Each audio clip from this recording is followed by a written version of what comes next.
Shalom, shalom, Israel, shalom to the 12 tribes of Yasha Allah, giving the chorus. All honor, glory, and praise unto Yahweh, Ba'ashmo, Mashak, Wamalak, Yahweh Shai. That's all praises, honor, glorification unto the Most High God, Yahweh, in the name of His own begotten Son, Yahweh Shai.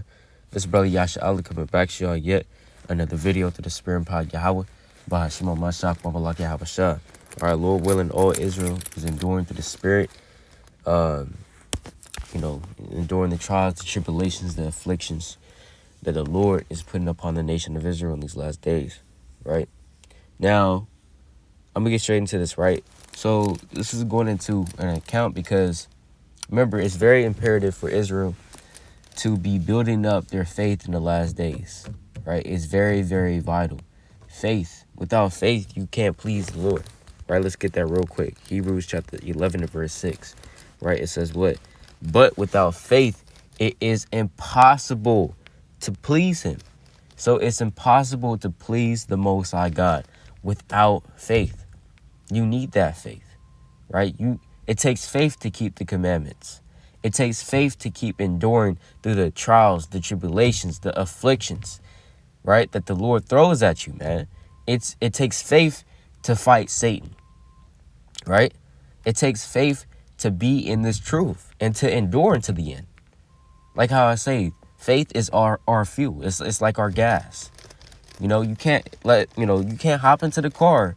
You can't hop into your car with the gas on E and think to drive 50 miles down the road. You can't do it's not going to happen. You need to keep putting that gas into your car.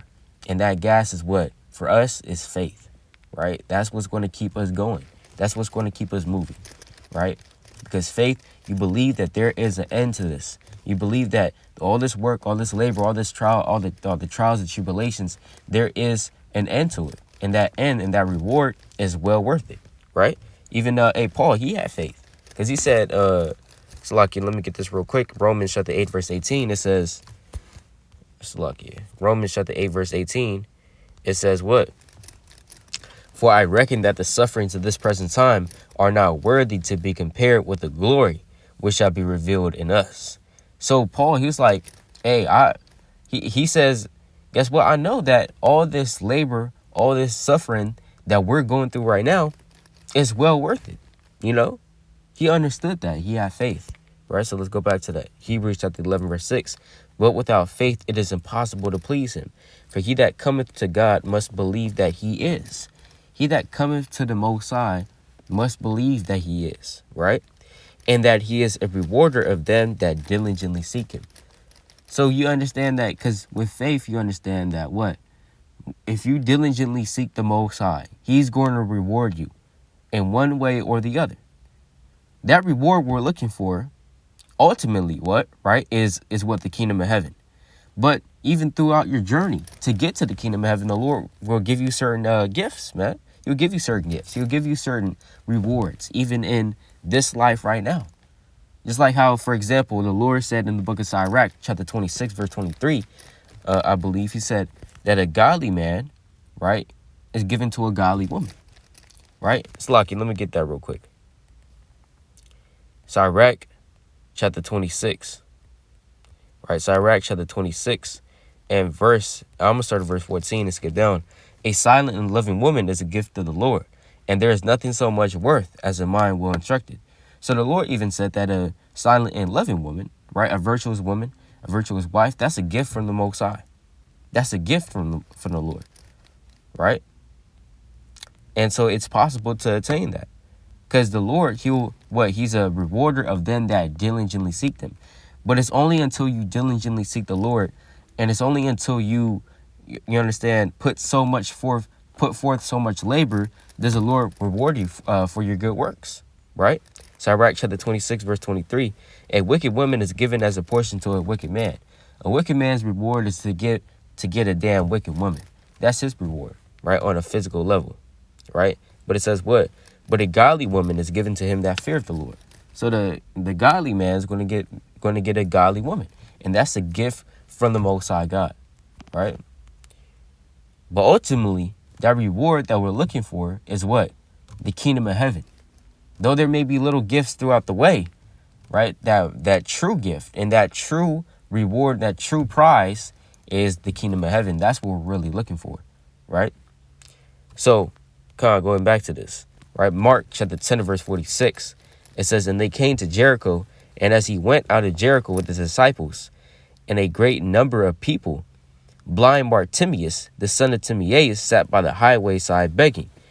And when he had heard that it was Yahushua of Nazareth, he began to cry out and say, Yahushua, thou son of David, have mercy on me. Right? So he was beginning to cry out unto the Lord. Mind you, this man is blind. He's blind. Right? He can't see. He literally can't see anything. But yet he's crying out unto the Lord. He's saying, thou Yahushua, or Slaki, Yahushua, thou son of David, have mercy on me. This man has never even seen Yahushua with bodily eyes, if you can understand. He's never seen him in the flesh. He doesn't even know what Yahushua looks like, man. Right? He doesn't even know what Yahushua looks like. But he has faith that if he cries and begs unto the Lord, he'll get mercy. Right? Verse 49. And Yahushua stood still and commanded him to be called. And they called the blind man, saying unto him, be of good comfort, rise, he calleth thee. And he, casting away his garment, rose and came to Yahushua. Casting away that garment is what? Casting away your old understanding, right? Your old ways, that old understanding, that old man, pursuant to the book of Ephesians, chapter 4, verse 22, as well as to the book of Job, chapter 29, verse 14, where you could put on righteousness as a cloak, you know, and also Song of Solomon, right? Let's get this real quick. Chapter 5 and verse 3. It says what? I have put off my coat, how shall I put it on? I have washed my feet, how shall I defile them? So the Lord said, hey, I have put off my coat, how shall I put it on? So you took off Christianity. You took off your old pernicious ways. You took off fornication. You took off adultery. How are you going to put that back on? Why would you put that back on? This old nasty garment that you had on. You know what I'm saying? Why would you put it back on? Right? You got to take that off and just leave it in the dust. Right? Well, let's go back.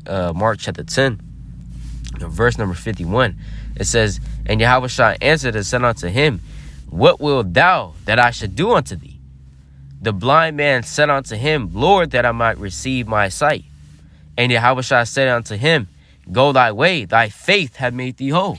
He said, thy faith hath made thee whole. He didn't say because you're so righteous, because your beard is 7 inches long, because, you understand,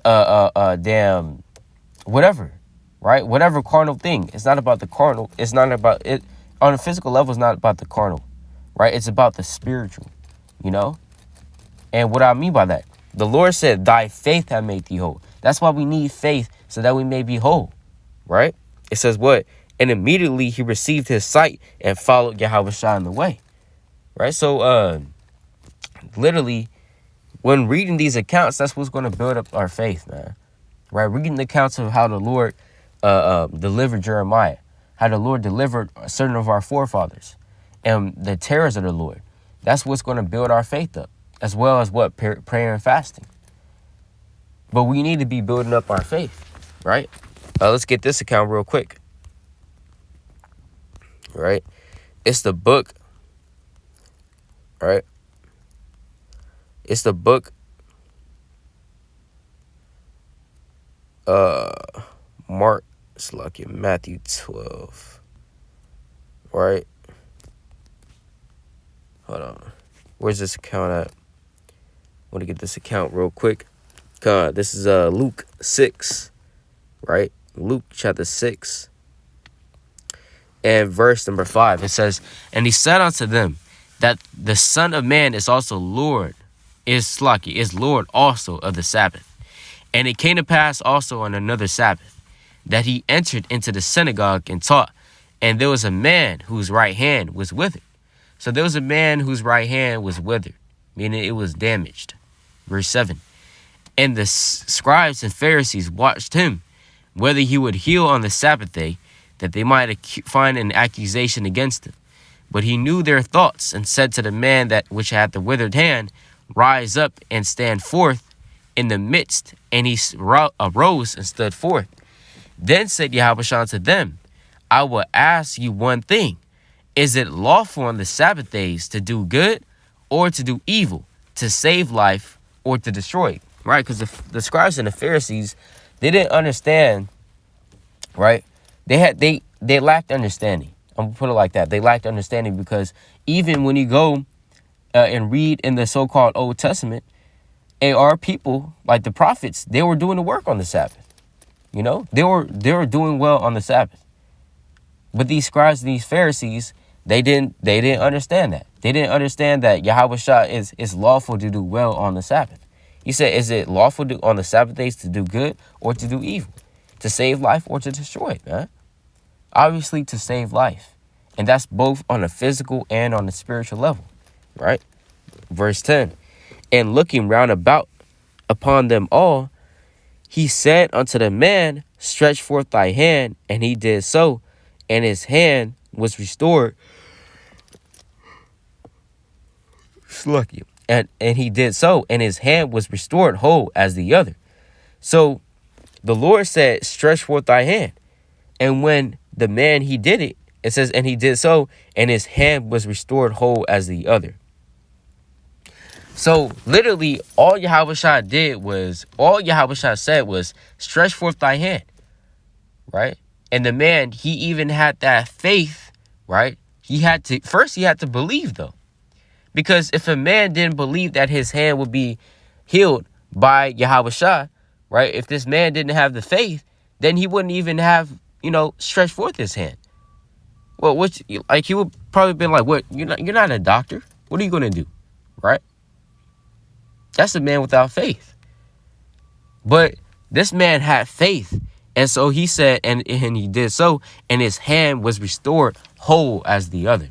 So he stretched forth his hand. He believed that the Lord would have the ability, right, to heal him.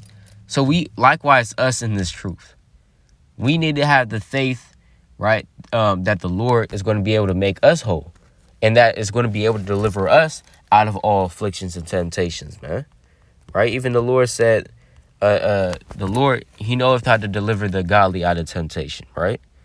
Let's go to the book of 2 Timothy chapter 3, verse 11. Persecutions, afflictions, which came unto me at Antioch, at Iconium, at Lystra, what persecutions I endured, but out of them all the Lord delivered me. So he said, out of them all the Lord delivered me. And also going back to 2 Peter chapter 2, verse 8, man.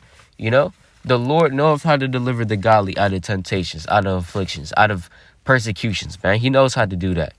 Just whatever situation the Lord put you in, I guarantee you, the Lord also knows the way for you to get out of that, man. There is a way. The Lord said that in the book of 1 Corinthians chapter 10, verse 13, right? That there have no temptation taking you but such as coming to man. But God is faithful, who will not suffer you to be tempted above that you're able, but will the temptation make a way to escape, that you may be able to bear it, right? So the Lord always makes a way to escape, right? In all situations, man, right? But didn't want to make this too long. Basically, just going about faith, man. We need to be stocking up our faith in the last days, right? And that's through what? Prayer, fasting, studying, beseeching the Lord, and reading these accounts, right? The Lord said, blessed is he that readeth, right? But all praises to Yahweh, Shemon, Mashak, One, Malaki, Abashah. Lord willing, this is edifying. Brother Yasha Allah, Shalom.